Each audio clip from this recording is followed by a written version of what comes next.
Welcome to the Warning Track Power Hour. I am Dr. Andrew Scaff. He is Dr. Michael Werman, Esquire. On today's show, we'll get into the NFL draft from last week and recap our, I guess, summarize anyway, our picks and how we did on our mock drafts, and also critique some of the NFL teams, and especially the Kansas City Chiefs, and who, we support. So we would like to talk about how we did anyway in the draft as a fan base. Uh, we'll talk about the NBA and NHL playoffs and see how we're doing on our bets. But we'll kick off today's show with the Kansas City Royals. They continue to do relatively well. 4-3 week since we spoke last time. So they have not necessarily tailed off. Now, are you willing to buy in that this is a contending team, or are you still hedging your bet so far? I'm somewhere in between. If that, uh, I'm buying them as being at least not terrible. Probably. This Yeah. is only 1 month. We're not even into May yet. When it'll be May by the time this comes out. But it's as of our most recent game that we've watched. This was on April 30th, where they beat the Blue Jays. So they had lost three in a row before that. So they had won three, lost three, then won this one. So it's a little bit of a streaky um, week, but Yeah.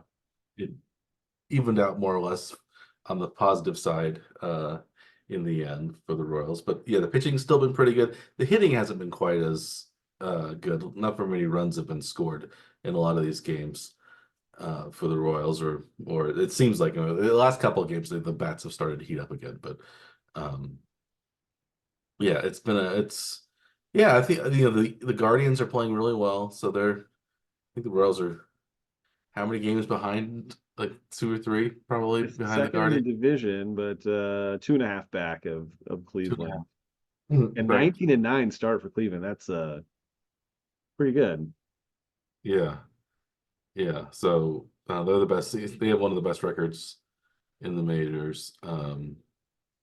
But and they were a team that we probably the Royals probably thought would be the winning in the division. And the Royals are actually tied. They're actually third in run differential, but only behind by one in the majors. Guardians are plus 46. The Braves are plus 46, and the Braves and the Guardians are each 19, and the Braves are 19 and 8, and the Guardians are 19 and 9 right now. So they're the two top teams in run differential, but only ahead by one. Yeah, so the Pythagorean expected win-loss record of the Royals would be 21-10 Yes.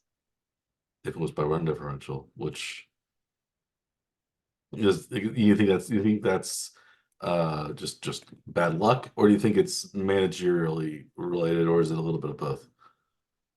Personally, I think it's almost entirely manager managerial.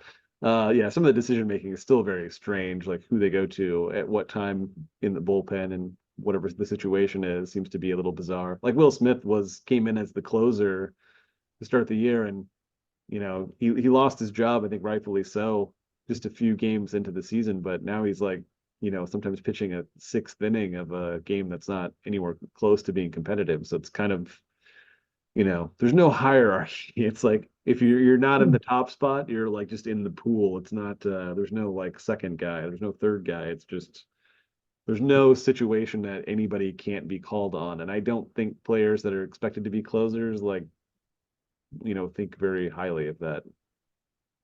So you've so That you especially like based on how they've performed, in those kind of scenarios that the Royals players especially have performed in the last couple of years out of the bullpen. Yeah, so you think it's Quatrero and his problems constructing a bullpen. He seems to maybe have, do you think he solved the lineup issue this year, more or less, or does he still have lineups that you find There's still weird flummoxing? oddities in the lineup. Like there'll be a day like where they really mix everything up and it's just like a shuffled lineup. But I think players like it in general when they have the support of their manager, and and are willing to like keep playing them through slumps and not drop them out of the lineup entirely or sink them down into the 8, 9 spots or something like that. But at some point you kind of have to start rearranging the lineup a bit to put some of the players together that are hitting well. And most of the time there are certain guys that don't get moved around, or they try to like stick with that left right matchup, like as the lineup is stacked. Yeah. And I don't know that necessarily really matters. You know, I guess it it affects future could, and uh but it's like asking what your opponent's manager is going to do.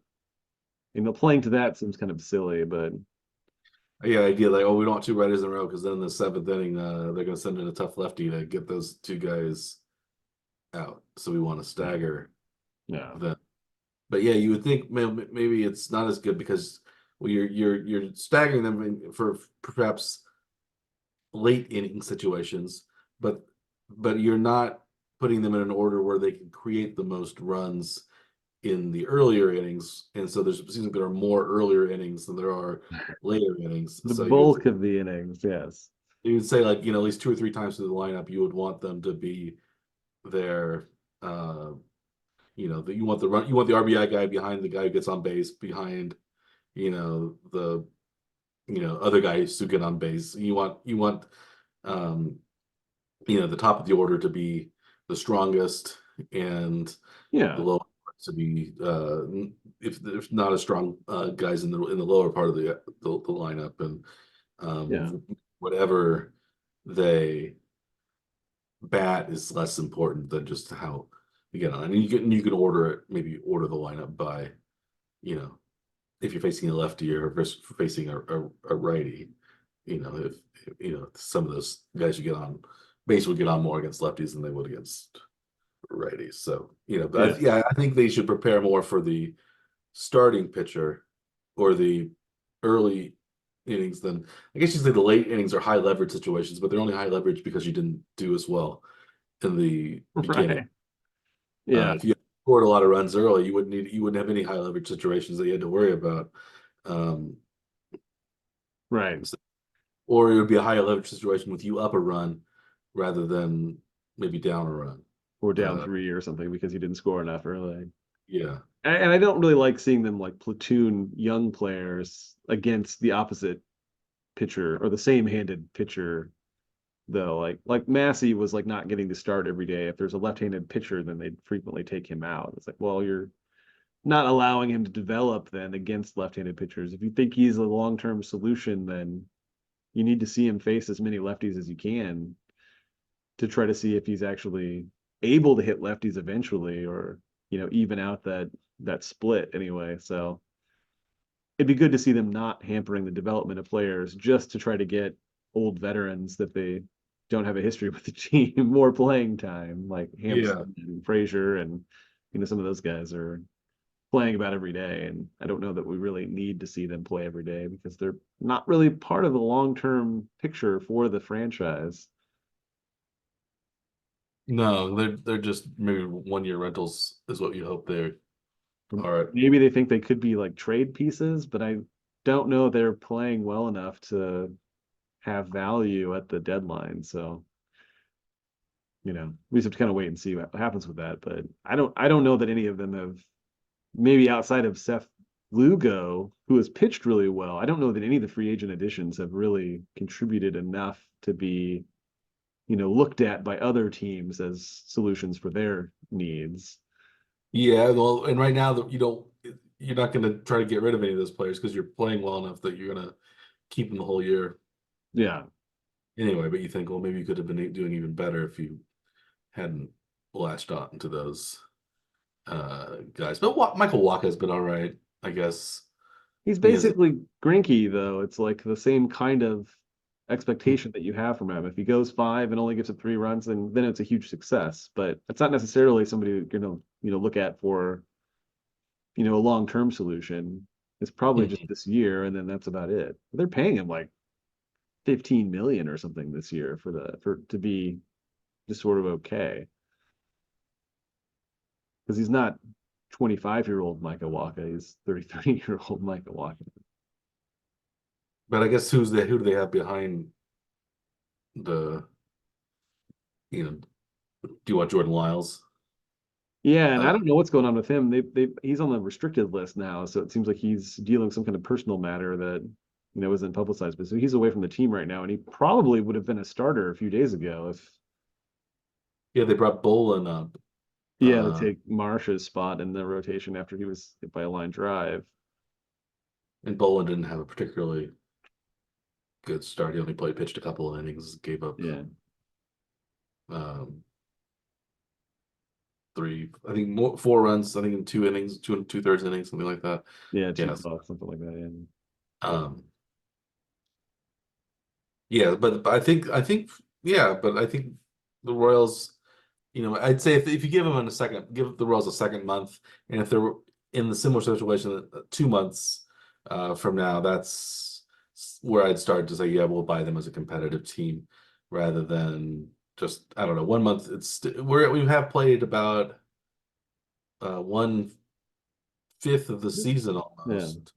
So, it's getting to be, not necessarily, it's getting to be, it could be a fluke. It's getting seeming less and less like a fluky sort of season. So maybe this is something they can hold on for the whole season. We'll see. But right now they're in the playoff hunt. But it seems like a lot of teams are playing pretty well. There's only a couple of in the American League, um, a couple of really uh, bad teams, and one of those teams, surprisingly, is the Houston Astros. Um, are Who you? the Royals played very well against in their series, Yes. contributing to their Yeah, slow it seems start. like the Astros have gone downhill, especially since they played the Royals, or they certainly haven't gone anywhere uphill since they played the Royals. But Yeah. the Astros have the second worst record in the American League after the White Sox. But and this is also with winning 2 games. They've won the last couple of games, so um, they're improving.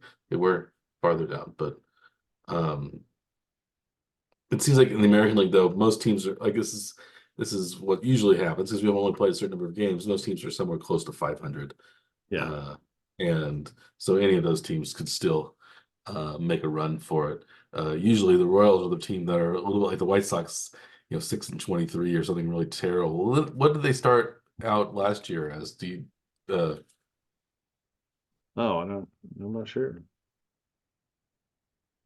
Although I'm not far away from that, I can pull this up here pretty quick. They started out, yeah, they're 6-23 right now. Last year, they started out through 30 games. They were not too much better. They're 9-21. 9-21, and then they went all the way. I guess Wait, 7-21 was their worst they were record. 9-26, I see. Yeah, they had a little winning streak there, and then yeah. 9-26. So this is not too far um from Worthy. And then Hmm. they never approached. When was the last, were they ever at 500 all year last year? At No. 3-3. Are you in 2023? I'm in 2023, yeah. Are you in 2023? That's the question. I am, yeah. I'm looking at the baseball reference Oh, one. So I had them losing the first game in 2023, losing the second game, losing the third game, winning the fourth game, losing the fifth game. They were 1-6 at the end of the first seven. no, this does not have that at all. This has them starting out 6-3 for the first nine. That's strange. How are they that different? It must be a different. You must have we must have different years. I'm on ESPN and it says 2023. I'm on Baseball Reference 2023. Yeah. So I think I remember the Royals was starting out really badly last Oh, year. you're Never. looking at the Royals. I was looking You're at the looking at the White White Sox. Sox. Oh, that's the problem. That's It's like, how is this possible? I was looking at the Royals. Yeah, the White Yes, Sox were. Royals. Yeah, the Royals were 9-26 on May 7th. Yes. They had a disastrous start. Yeah, so they were as bad as the White Sox last year, basically. They were the one team that was out of contention, maybe within the first week when they were 1-6. Right. And they never even came uh the last time they were 2 games under 500 was in week 4. They never even got back up to 2 games under 500. Uh After 4 games. yeah, yeah, after 3 4 games. Yeah. After 9 games, they never got within 3 games of 500. Crazy. Yeah, it And was a very awful start last year. they went, yeah, But that was full, where, yeah, Greinke and Lyles went into like June before I think either one of them had a win, something like that, right? yeah, yeah, they were And they were the as 1-2 starters. by the end of May, so we're talking about 2 months, they were 22 games under 500, the Royals, 17-39 last Yeah. year. So So on this date 1 year ago, the Royals were 7-22, yes, as compared to right 8 now is what, 18-13. and 13, So yes, yeah, you definitely prefer this season to last, I would assume. yes. So You have to be feeling more confident than you did last year at this time. I'm much more confident. But I don't want to be too confident not to remember how bad they were last year. So Right. Fair. That's a fair assessment. shall we move on to? I was going to say very quickly that the Royals do have one more game against Toronto, and then a 3-game set against Texas in Kansas City, and then a 3-game set against Milwaukee in Kansas City. So there are tough teams coming up, I think, that are, Yeah, more contenders. So, if they can hold around anywhere close to that 500 mark in those 8 games coming up, then, you know, yeah, maybe you'll be buying into them a little more next. maybe. They haven't had an easy schedule. It seems like maybe at this point only a couple teams that are really bad, and the Royals have played the two worst teams in the American League, but they haven't played any of the really bad National League teams yet. There are a couple of those. It seems Yeah. like the They have National what, 7 games against the White Sox and three Marlins. against. Yeah, And so, yeah, they so played a lot. 10 of their 31 games have been against, yeah, awful by record. They were 9 and I guess you could say they're 9-1 in those Right. games. Yes. And so that's how you have to, if you want to have a winning season, that's one great way to do it, is beat up on the teams that have bad records and hold your It's own hard to, teams that yeah, have good records.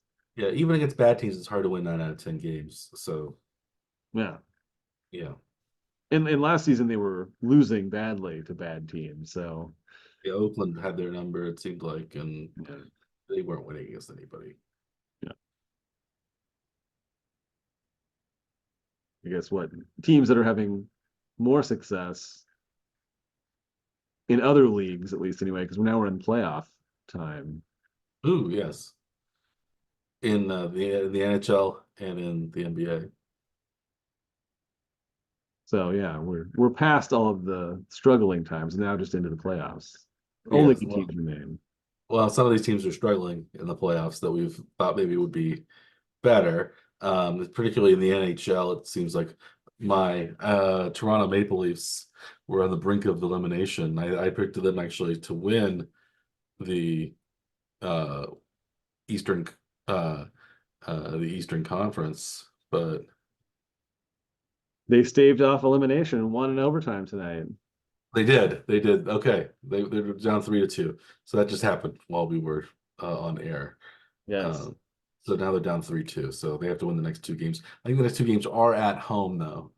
Um, I think, or maybe They maybe one is at home, one is on the road. one's on the. Oh, they aren't doing 2-3-2. They're doing the 2-2 1-1. 1-1, Yeah. which I like the 2-3-2 myself. I prefer the 2-2-1-1-1. I think it's more fair. Okay. I like it because I think sometimes it leads to fewer days between games. Maybe you do two, three, True, two. that is true. Um, you don't. But they don't So play every day in the playoffs in hockey anyway. It looks like there's either 2 or 3 days between games, even if they're in the same place. So they don't. yeah. Well, in the NBA they play it night. They do the night 2 nights in a row, 3 days in a row.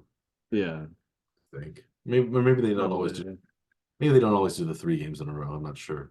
I don't Yeah. remember. But I think some of it may be timed for TV too for the NBA because they have a yeah, bigger you want TV get audience the or games something. get the game on the weekends. I think get things like that prime time nights. Um, But in hockey, I think we each had one team that is struggling and one team that is doing well of yeah, the teams that we picked to win mhm. the conference championships. I think Yeah, the Vegas my, Golden Knights are not doing great right now. They're tied, I guess, in their series, who I'd picked in the Michael Werman nightmare scenario of the warm weather teams. warm weather teams. Yeah, Yeah. your real warm weather friend, the Florida Panthers. They did well against their equally warm weather team, uh, the The Tampa Lightning, wasn't it? Yeah. all Florida series. That's the worst nightmare you could have for hockey, I would think. But it's early in the playoffs and not late. So is that better? Yeah. Well, I guess get rid of them as soon as possible, as many of the Florida teams as possible. So, um, yeah, I don't like. Yeah, I don't care for the. I don't care. I want the cold weather teams. So Edmonton, my cold weather pick is doing pretty well. They're up 3-1 in their series. However, the Maple Leafs are down 3-2 against Boston. The Capitals were already swept out of the playoffs by the Rangers, who are doing pretty well. So your rooting interest is gone, but you weren't willing to pick them on your bet, at least. No, I didn't think they'd win. I didn't think they'd win. I thought the Rangers would take care of business. I didn't think it would be 4-zip, but I thought um, I didn't think the Capitals had it quite this year. They don't have enough talent anymore. It's Or their talent is aged, yeah, or maybe Ovechkin's old. a bit far. Yeah. Yeah, she's pretty old. They don't have a lot of the other guys. They get Kuznetsov. Kuznetsov's no longer on the team. Uh, some of the other really good players from previous playoff uh, uh, successes are also no longer on the team. So it's just there's a team that's getting older. Um, are you so right now, as of now, are you going to do you want to change any of your bets?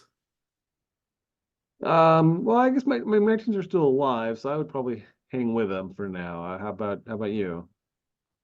Um, If you could give up, would you give up the Leafs right now I to give it the least for the traded for the Mitch? Rangers. I traded for the Rangers, but Yeah. that would be too easy to do. So I'll keep my guys. Our NBA picks are both doing a little bit better than our NHL picks. I think our NBA picks are either have already won their series or are up and have won 3 games at least in their series. Um, so my picks for the conference champions were the Denver Nuggets, who beat the Lakers in 4 games to 1. And then And I shadowed your pick, and I also you had the picked the Denver Nuggets as Nuggets. So well. And in the East, I picked the Celtics, who were up 3-1 over the Heat, and you picked the Knicks, who are up 3-2 right now over the 76ers. Well, the 76ers were they won tonight in a big comeback apparently. So at New York, yeah. which is maybe a little troubling, perhaps, dropping out Yeah, to them on an elimination day. yeah, the Springsteen series is going strong. Um I guess the Yeah, so it's who do you think New Jersey's rooting for and against the Rangers uh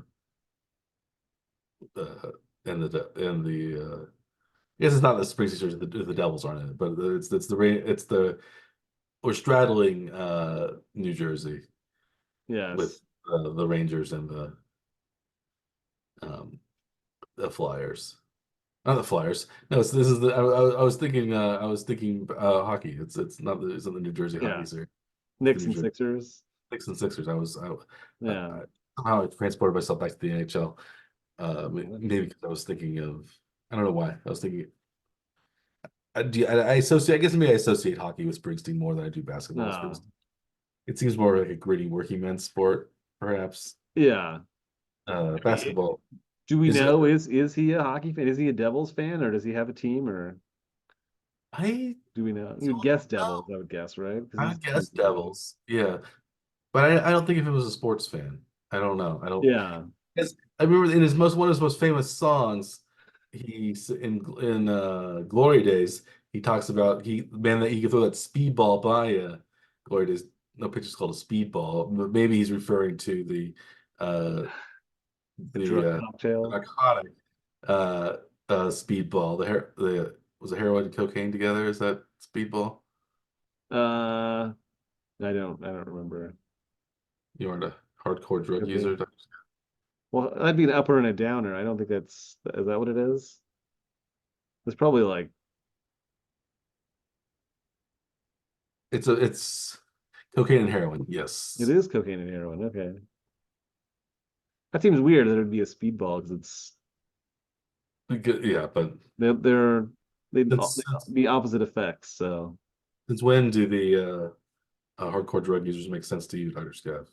Being uh, I uh mean, both of those are actual like potentially therapeutics, but they're not used that way for hardcore drug addicts, at least anyway. yeah, we're one of the straight edgest shows on YouTube. I guess so. At least when it comes to hardcore narcotics. Yeah. But um yeah, so he says he meant like he throw that speedball by you, make you look like a fool. And I don't think he meant the drug speedball. I think he meant like a fastball. You know that So song maybe Warriors? he's a baseball fan. He Maybe. could, but he said speedball, and says I don't think of him as a baseball fan either. No. Football, because did you know this is something he revealed in his um Broadway show. He wrote all those songs about cars and driving off, like Born to Run and Yeah. uh Thunder Road, stuff like that. Talk about, leave busting out of this town or the river where they, drive and stuff. He didn't learn how to drive until he was much older. He did not even know how to drive a car. Right. He wrote those songs. Do you feel lied to, uh, A Dr. bit. Yeah, for sure. Yeah. Springsteen is all a lie. But Springsteen, oh, do you know what major artist who has since he has died? Probably his most famous work was actually seen as a spoof of Bruce Springsteen. Hmm. Is this Mellencamp related or No, I do think Mellencamp is the poor man's. Uh, he's actually I say Mellencamp's the poor man's Bob Seger, and the poor man's Bob Seger. Poor man's Bruce Springsteen is Bob Seger. So no? Seger is the poor man's Bruce Springsteen. Mellencamp's the poor man's Bob Seger. Even poor man's Bob Seger is what you're saying. Yes. Yeah. Maybe it's basically I tend to like Bob's. I have a few Bob Seger songs I actually really like. I don't think I have really any John Cougar Mellencamp songs I really like. So um, John Mellencamp songs, but not John Cougar Mellencamp songs. either one. I don't remember when he switched. But Whatever I era of Mellencamp, you're not into it. yeah. But this guy he's more over the top. Bruce Springsteen is what his record producer said he wanted the sound to be. And actually, some of the E Street Band plays on his most famous songs as well. He also sings about fast cars and like 1950s stuff. And it's Meatloaf. Oh, I've never really listened to that much He Meatloaf. listens to Bat Out of Hell or things like that. It's very Yeah. that keyboardy Springsteen sound, and then Hmm. the big guitars and the Hmm. kind of operatic kind of back and forth, and the yeah. Todd Rundgren, who produced it, said he wanted it to be a over the top kind of Springsteen sound, but with Meatloaf playing. Hmm. And yeah, wouldn't have guessed that. It's But more yeah. theatrical rock. Yeah. Yeah. Was But never now never a fan of Meatloaf, the singer or the food necessarily. I like Meatloaf. I actually like Meatloaf the singer. He's very earnest. I like Springsteen, and he's a more over the top kind of earnest, even more earnest than Bruce Springsteen is, who's pretty earnest usually. At least in his upbeat songs, he is. Yeah. Even when he's kind of down, he's still kind of a little pep. He's not always. I don't know. He's still got some optimism to him, Yeah. I think, for the most part. He's got some downer songs, but it's not as down as some other guys could be. But anyway, that's enough about Meatloaf. Meatloaf is that he died a few years ago. Yeah. Um, he was from Texas, which is where many of the great American quarterbacks have come from, such as Patrick Mahomes. See how I'm segueing it into the Yes. NFL draft here? It's a bit of a Uh, walk. well, maybe people talk about that. We talk about, well, Saquon Barkley also went from New York to Philadelphia in his traversing the Springsteen. So the Springsteen Walk of Fame. So so we have NFL questions to talk about, Yes. and so we had the NFL draft this past week, Thursday through Saturday. Uh, what what do you think of what did you think of the draft? Were there any things that surprised you? Any things that you could tell where you thought were dumb picks? Any I'm looking for what you saw maybe to be as major blunders, Scaff, or if there were just surprises in general. Well, I think a lot of this is, we won't know for quite a while if they're true blunders. This is all pretty speculative at this point, but it really does seem strange, like what Atlanta did with drafting a quarterback in the first round, and maybe not one of the best assumed quarterbacks, at least anyway. So that was pretty surprising. Yeah, because What Atlanta did had you paid think of that? Yeah, they had paid big money for Kirk Cousins, and he just signed maybe 2 months ago or less right. to come to Atlanta, and you would Like it wasn't $100 million guaranteed yeah, too. and it's maybe it's a little bit like well when the Chiefs drafted Patrick Mahomes for Alex replace Alex Smith, but it's not like Alex Smith had been around for a while, and it seemed like he was doing pretty well, but he was not leading the Chiefs to, sustain playoff success. So maybe looking for somebody else wasn't completely out of the question. And it also involved a big trade up. So you assume maybe that the Chiefs kind of knew something that the other teams didn't, or they were trying to get ahead of other teams who really wanted this guy. Whereas it seems like so they reached, but it seems like they made a strategic plan to reach where they did at that time. Whereas the Hmm. Falcons just kind of stayed where they were and picked a guy that it seemed like nobody was gonna take that early. They could have traded back and gotten Penix if they wanted him. It was just a Oh yeah, Penix. Yeah, that's right. Yes. weird pick. And so he was the fourth quarterback taken.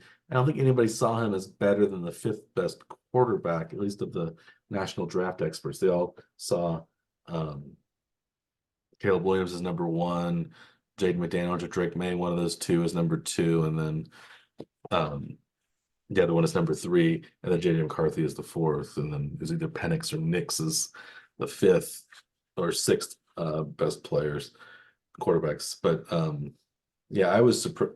And he's old too. He's 24, much older. You know, he's as old as some of the.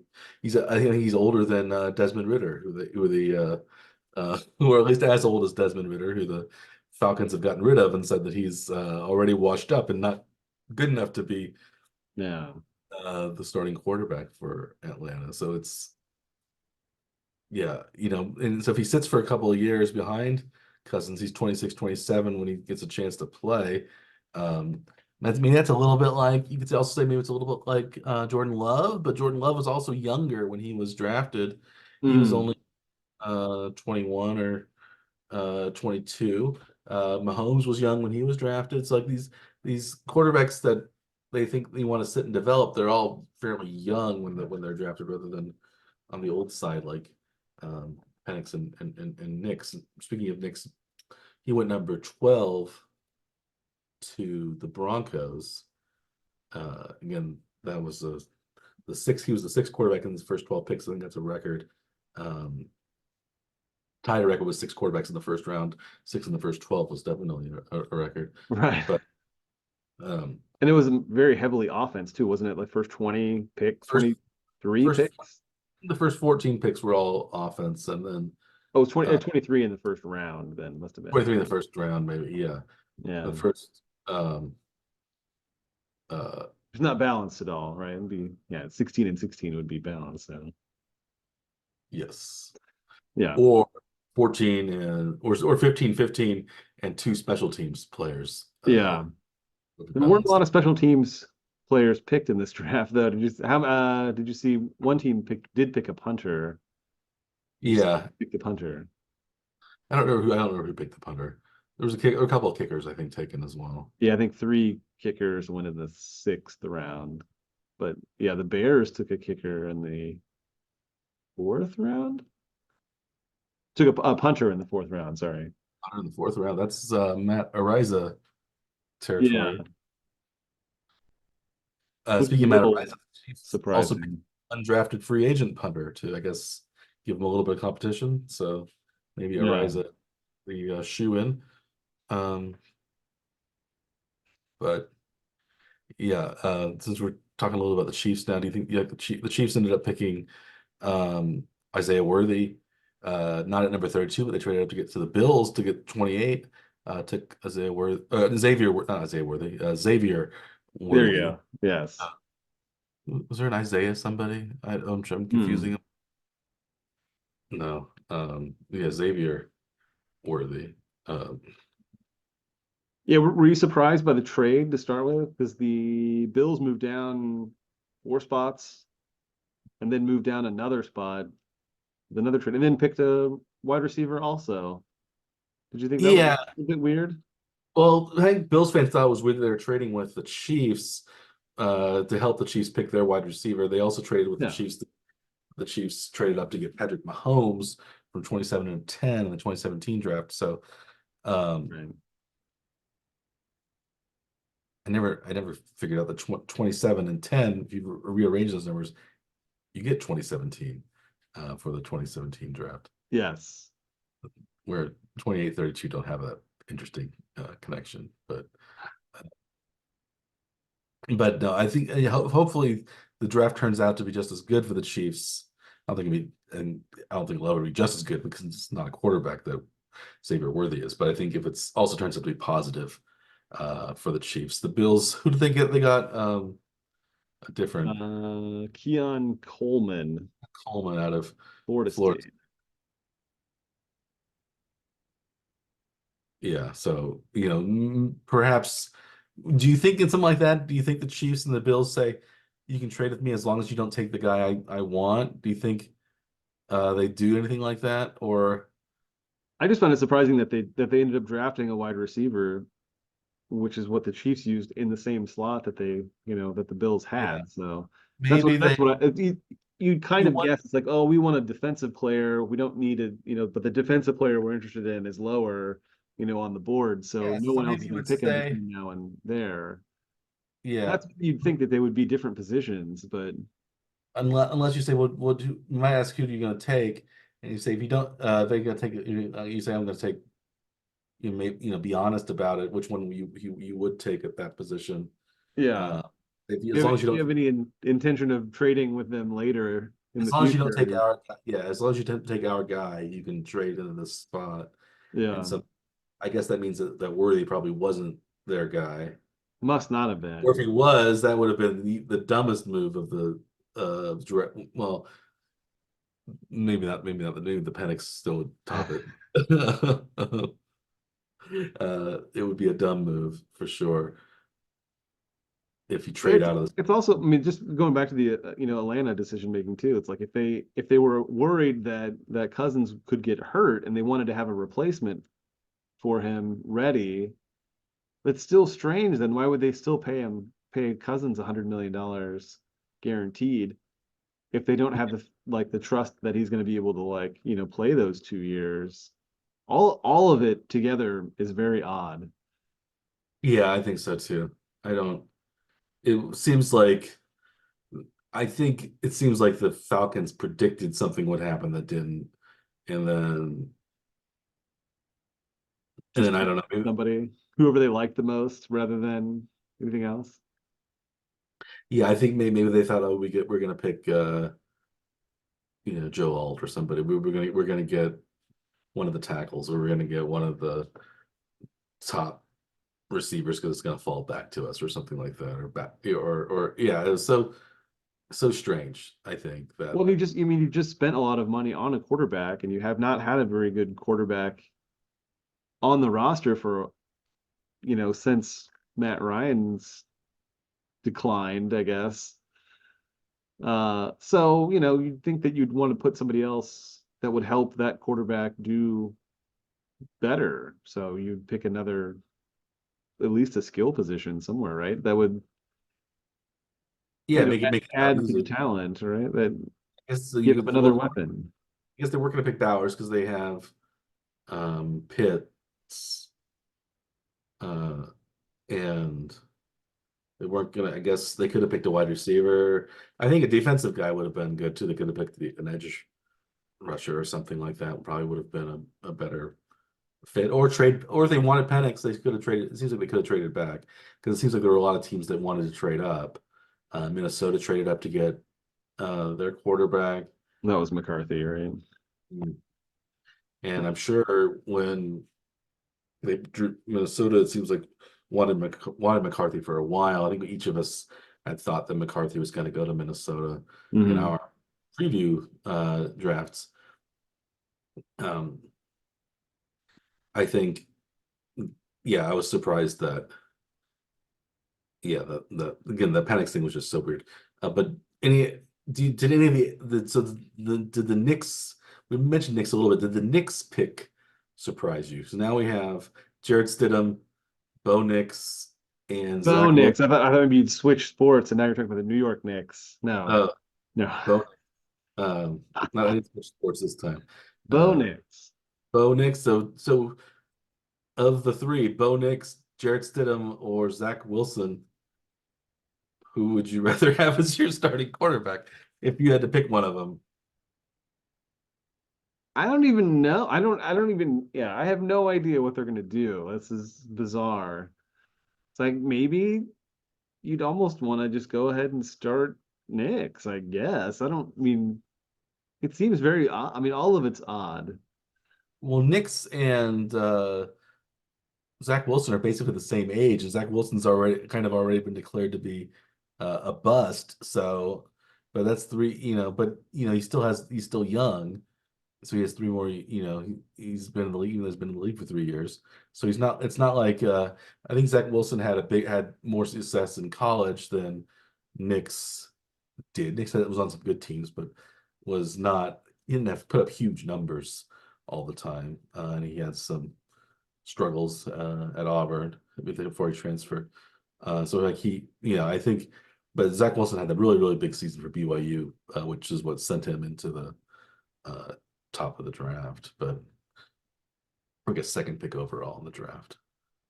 But it's those 2021 quarterbacks are not doing terribly well. So other than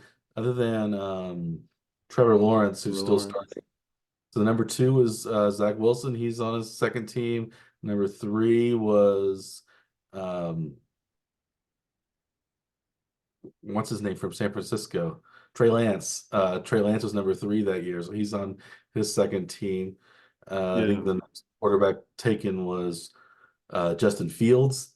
And then he's now competing for a starting position, maybe, or maybe a backup in Pittsburgh. And then you have Mac Jones, who was traded for a can of soup, basically, to Jacksonville, and he's going to be a backup.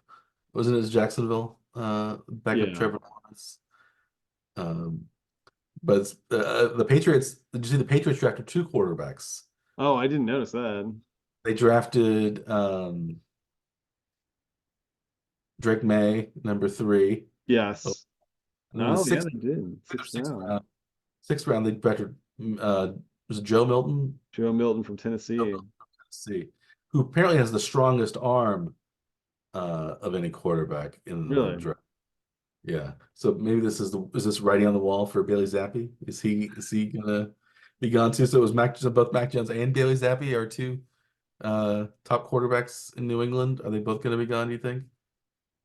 I mean, it seems like you probably want to keep Zappy around, but he's probably not gonna be the starting quarterback at the beginning of the season. He's probably more of a stopgap in case Well, they brought in he's made Jacoby into the Brissett to be their Yeah. starter.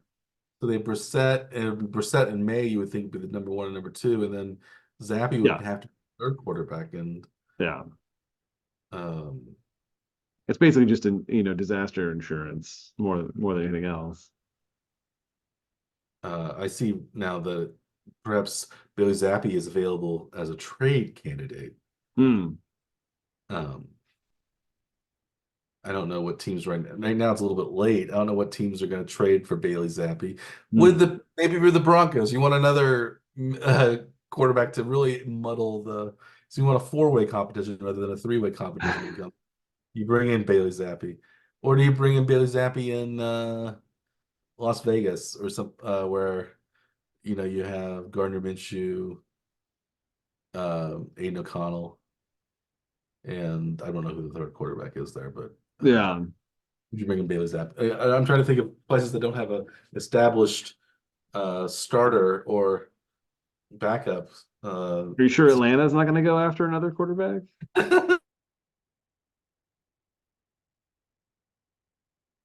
Then they got Bailey Zappi. I Um, mean, nothing should be surprising, really, at this point. Yeah, I could see Bailey Zappi. He's a decent backup, I think. I don't know, but there are a lot of decent backups out there and most of these decent backups have been signed. So I don't know what. And as a trade, they only got a 6th round pick or something like that for Mac Jones, maybe 7th round pick, Yeah. Oh, or right. I can't remember exactly what it was. But what's the best that's going to happen for Bailey Zappi is probably a swap of 5th and 6th round picks or something like that. You think probably is the most. Yeah, for next year though, not even. Yeah. Yeah. Yeah, I don't understand. I did like Team, in our mock drafts though that you did pick the Chiefs wide receiver choice in the first round correct. I did. And I think I managed to get the second round pick correct. Just together we were very good. And in my mock, the second round draft pick, I had Kingsley Sua Mataia going to San Francisco at number 63 instead of the Chiefs at number 63 because the Chiefs traded with San Francisco. So if the Chiefs had traded, I would have been, or if I had predicted that trade, or if they hadn't traded and just stayed, I would have been closer to getting it right. But I guess Did you um, consider having the Chiefs pick him in the second round, or was he was already gone because at that very moment you were in the mindset of the 49ers GM, yeah, I was picking. I was I picking. want this guy.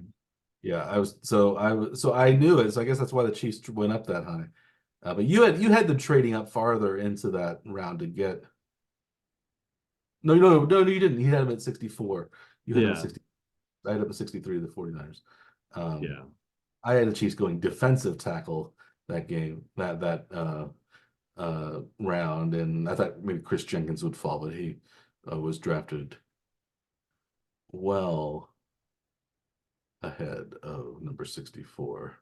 He was drafted number 49 by the Cincinnati Bengals. But yeah, I did pick Xavier Worthy. I thought of him as being a 32 rather than up to 28. Um, but so I guess I feel good about that. He was the fastest of anyone at the NFL Combine ever for the 40-yard dash with 4.21 40. I saw some of his highlights. He looks sort of like Tyreek Hill out there, the way he runs away from people and kind of shift gears and things like that. He's probably not quite as shifty as Hill is, but Well, he's did he like set the record for fastest? yeah, 4.21 in the 40-yard dash, which was faster than Yeah. uh, anyone. I think 4.22 was John Ross, the Bengals draft pick a few years ago, who was also trying out for the Chiefs last year. He didn't make it, or he retired. He's actually back. I think he's trying out for the Eagles. Hmm. Uh, but if he still has a chance to play in the NFL. But um, speaking of wide receivers, do you think the wide receiver room now in Kansas City is better? Do you think Worthy was a good pick? Is he insurance in case Rashee Rice gets suspended for a few games? Is he somebody that can fill in? What's your opinion of the Well, of the the Chiefs were kind of in a similar situation not that long ago with Tyreek Hill, where they were worried that he might get suspended for off-field activities, and now they're in kind of the same mode again with a different wide receiver that they have as a young, talented player. So they've been through this before, and they kind of know what they need to do, I think. But yeah, I mean, their go-to is to just find the fastest guy they yeah, can, they and will that seems to have served them well. So. yeah when they got Hardman, I guess they got him in the second round. They traded up to get Worthy. I think Hardman they ended up passing DK Metcalf in order to get Mm. they could have drafted DK Metcalf, I believe, and instead they got Hardman, and I think that was Bruce. I think Brett Veach said that was one of his biggest regrets was not getting A big miss. DK Metcalf. Um, He's so been pretty hopefully, decent. yeah, he'd be pretty good on the Chiefs probably. Um, but yeah, so hopefully there isn't a situation like that in the draft this year where the Chiefs missed a big pick in order to take their guy. But I think Xavier Worthy seems more advanced than what people thought Hardman was. Hardman was just sort of a burner, but even he wasn't quite as fast as Yeah. Worthy, at least in the 40-yard dash.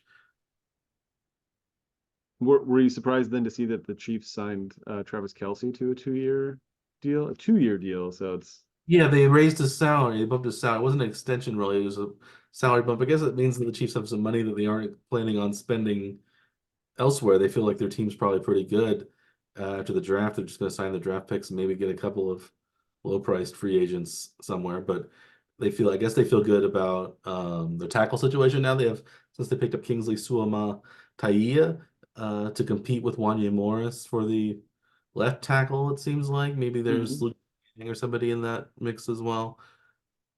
But it's, yeah, I think the roster is shaping up. I guess there's still need for a running back. The Chiefs didn't draft a running back. They right now they only have I think Clyde Edwards-Helaire and um, Pacheco on the roster, and they actually gave. Did you see Xavier Worthy has his uniform number picked out? Did you see what Oh number no. he's number one? So that maybe signals that McKinnon, who used to wear number one, is maybe not coming back because they would probably save that number for McKinnon if they had thought he was coming back. Yeah. The Chiefs need a third running back, it seems like. So maybe there's some undrafted free agents or practice squad guys. Well, Michael They did sign a running back Prince. right after the draft. Oh, Carson. Was this Carson Strong? Was that the? Let's see. There's a I guy don't from. remember who it was There's a now. guy from TCU. I think they signed. Yeah, from TCU. That's I did see. Yeah, somebody from TCU, but I don't remember what his name is though. Imani Bailey. Bailey. That sounds right. Carson Steele, not Carson Strong. Carson Steele they got from UCLA, who Ah, was another guy, running back. So they got. They also had Deneric Prince from last year. yes. Still on the team. So they have a number of guys to pick from. Jerry and Ely has been on the practice squad a couple of times. Also, Louis Louis Reese Zamet is also maybe in contention for one of these running back roles. The Gadget type Welsh plays. Yes. player, yeah. So I think it's interesting. We'll see what will happen with the Chiefs. Um, what do you think of? We mentioned the Broncos a little bit. Do you think then we don't? I don't think any of us are either of us are big fans of the Knicks pick uh, to Denver. What about the picks of the other AFC West rivals? The Raiders took Brock Bowers, the tight end. They had drafted a tight end in the second round, Michael Meyer, last year. So it's a little weird that maybe they're taking another tight end, but he was considered a top five prospect who fell to number 13. And then the Chargers took Joe Alt, son of John Alt, former Chiefs great left tackle. Um, the and but it seems like maybe the Chargers need somebody to. I saw a meme that did I send you this one? Yeah. The Chargers, they could either pick a great tackle to block for Justin Herbert, and then Justin Herbert could throw to somebody that wasn't any good because their receiving core is pretty weak now with Keenan Allen and Mike Williams gone. Or they could draft a great receiver and have Justin Herbert be sacked all the time. So they couldn't take both of them. Right. So I guess they took John. They took Joe Alt.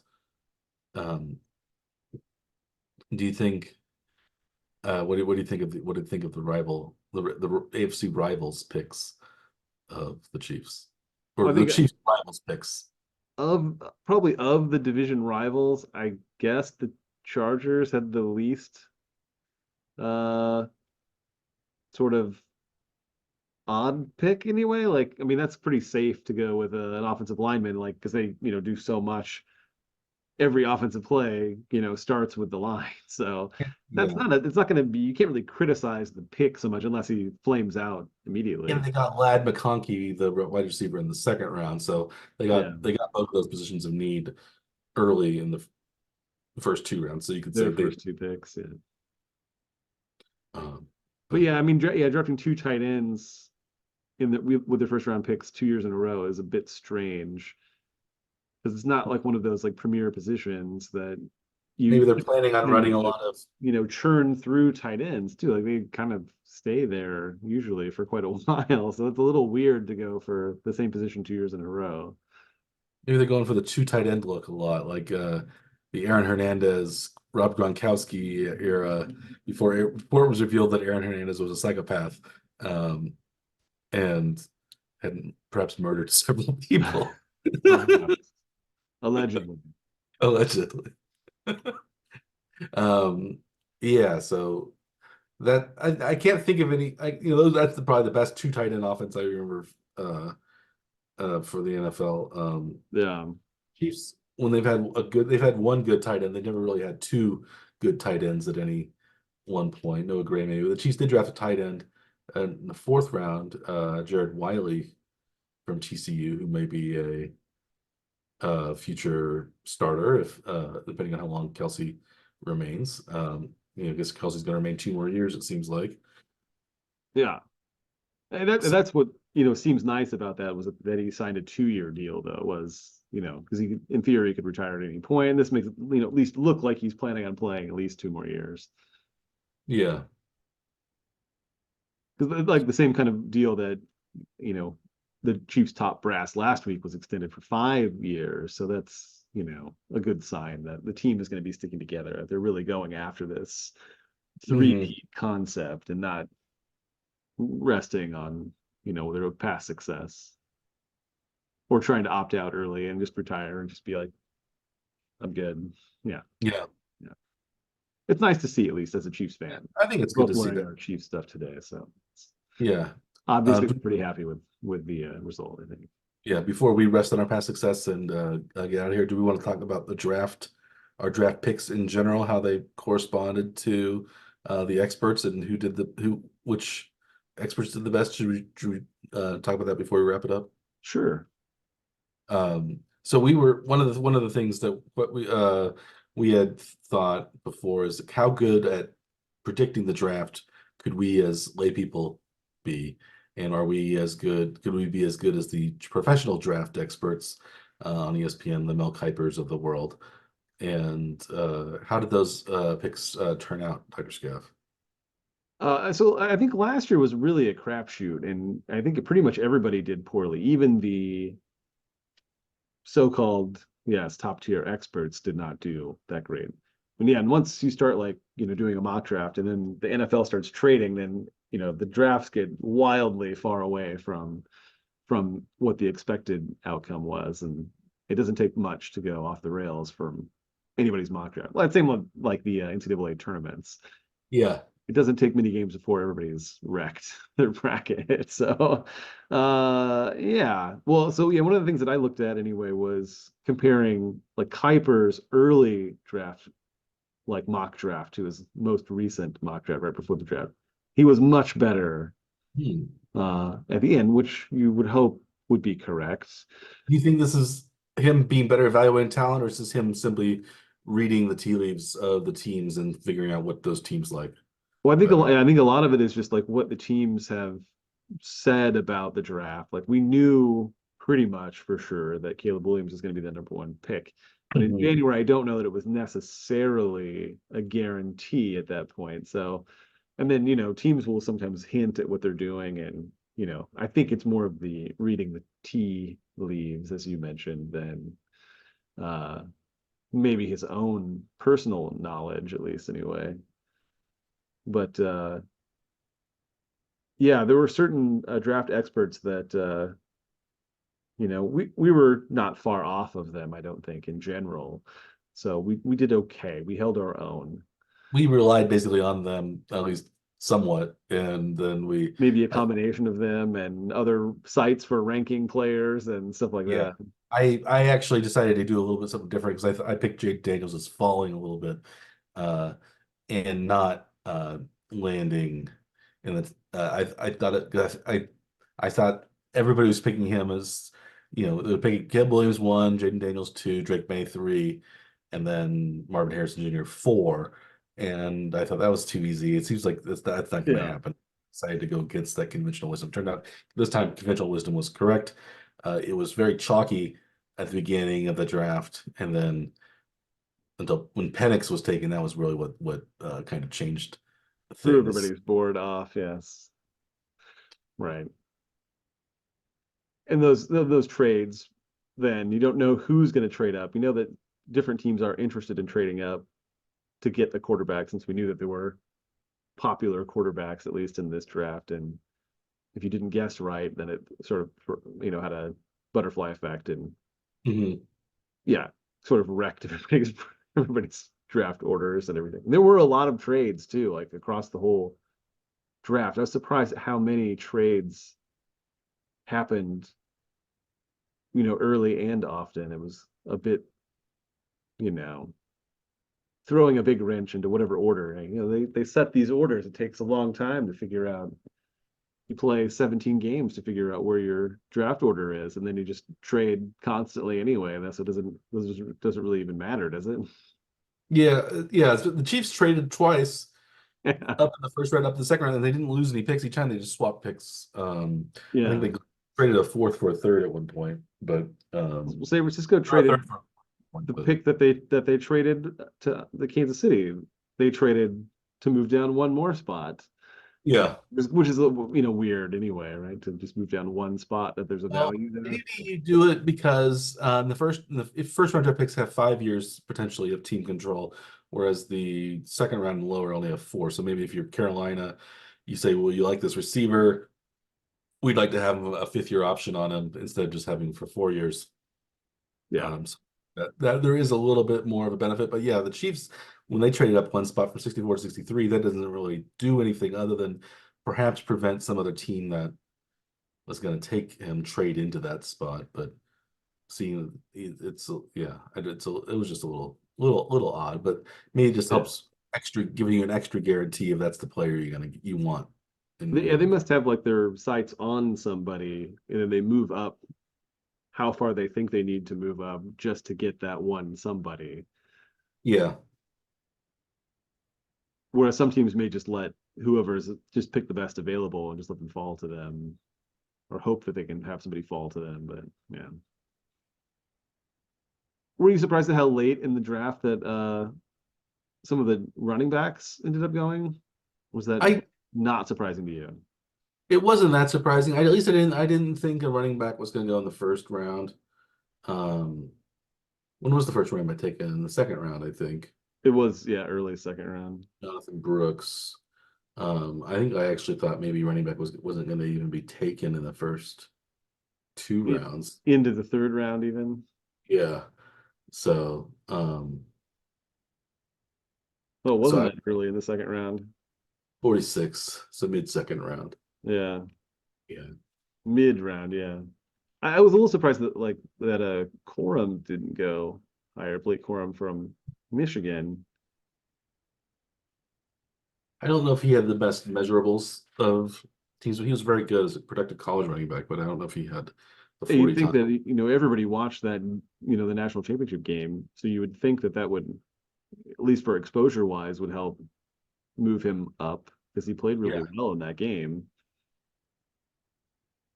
It just seems surprising that somebody that played that well in a national championship game didn't go until mid third round. So Yeah. Yeah. I guess so. Yeah. You think that, well, if this had been 20 years ago, probably Quorum might have been a first round pick or a second round pick because running backs were much more highly valued then than they are now. yeah, They're seen as very fungible nowadays. right. Blake Corum was picked at number 83 in third round, and then that led to three Michigan players in a row: Blake Corum, Roman Wilson, and Zach Zinter, all being picked. Wilson, There's a run on Michigan players. There were like lots of runs on position types. yeah, You don't typically see runs on schools, though, do you?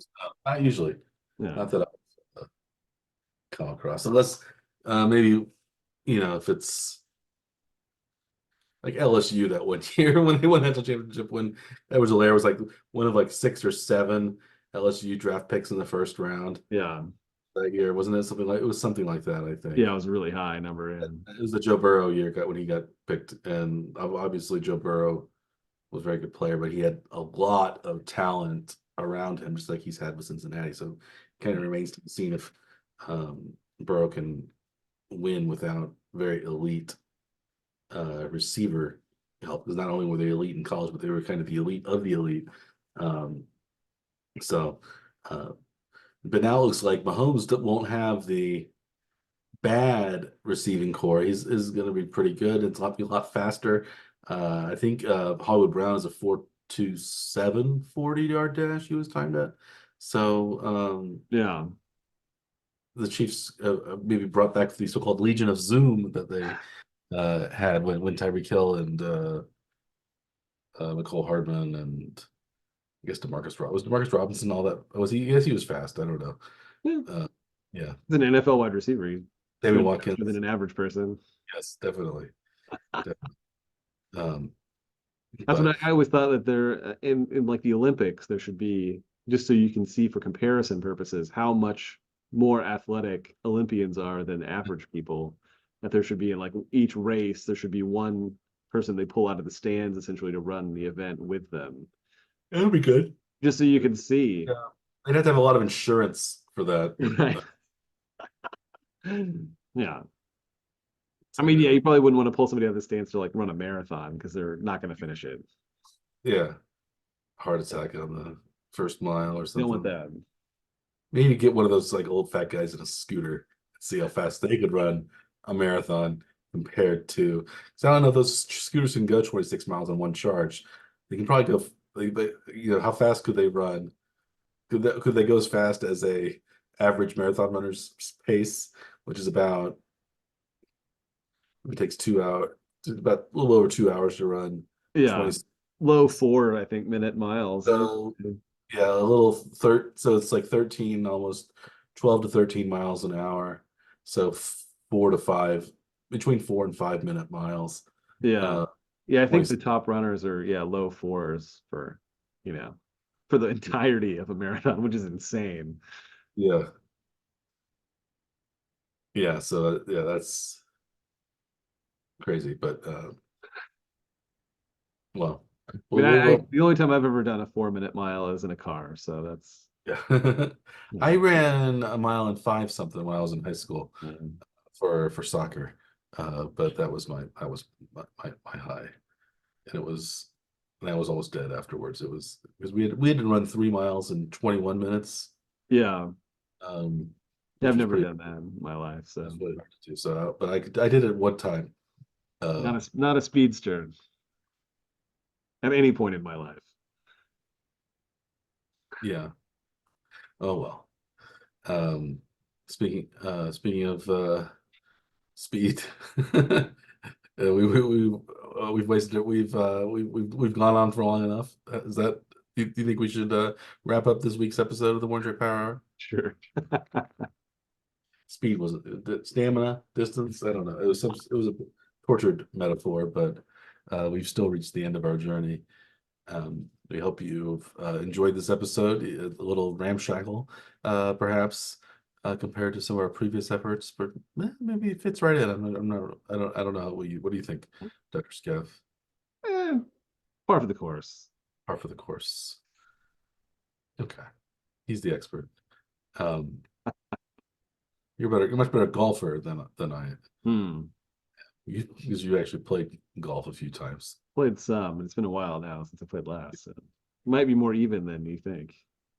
Um, I guess I was thinking of. I thought of golf. I was thinking of other sports. The Kentucky Derby is on Saturday. I don't. Oh, Do you have any predictions for the Kentucky Derby? I'm gonna guess a horse will win. A horse ridden by a small man will win the race. Does that sound right? Or a woman? Probably a man. That's what they usually are. Uh, the favorite right now. There are a couple of favorites. Fierceness is Ooh. 5-2, and Sierra Leone is 3-1. So those are the two favorites. Catching Freedom at 8-1 looks like the third favorite. Who are you going with? You got to pick one. I have to go with number 7, Honor Marie, because that is my daughter's name, and she loves horses, so I have to pick her horse by honoring Marie. I didn't even know that was a horse's name until I just saw it. So what a coincidence. We'll watch that probably this weekend, and that'll be her favorite horse. You go put Uh, your life savings on it right now, right? Honor Marie, yes. Well, speaking of life savings, well, I, no, I don't know. I don't have it. I'm not even gonna try to. I was curious where you're gonna go with it. I wanted to see where it was headed. Hmm. I was thinking about saving time, but it wasn't gonna work. So I just Hmm. decided to quit while I was behind and just uh, throw in the towel. Okay. Speaking of throwing in the towel, we're throwing in the towel this week's episode of the Morning Trek Power Hour. Thanks for subscribing or listening, especially if you're a subscriber. Please, if you are not, you feel free to subscribe to either our YouTube channel or our podcast, which is available on many delivery systems and services. So we hope to see that happen. And we hope that you come back next week as well, when we'll have another exciting episode. Uh, that'll be about, the furthering in the NBA and NHL play. A little more Chiefs news. We'll see what happens. Maybe we'll talk about the Kentucky Derby, since especially if Honor Marie comes through at 20-1 odds right now. So she's we would return to the show. You would return to the show a very rich man. Yeah, if I actually bet on it, yeah. If I bet my life savings on it, I'd be 20 times richer. Yeah, That's still, I don't know if I'd be rich, but I'd be pretty good. richer at least. Sure, yeah, I'd be pretty good. I'd be happier than I am right now, in terms of my finances. But Yeah. anyway, we'll see you guys next week, or you'll see us or hear us next week. And as always, I am Dr. Michael Werman, Esquire. He is Dr. Andrew Scaff. We are the One Trick Power Hour. Please like and or subscribe to our YouTube channel or our podcast.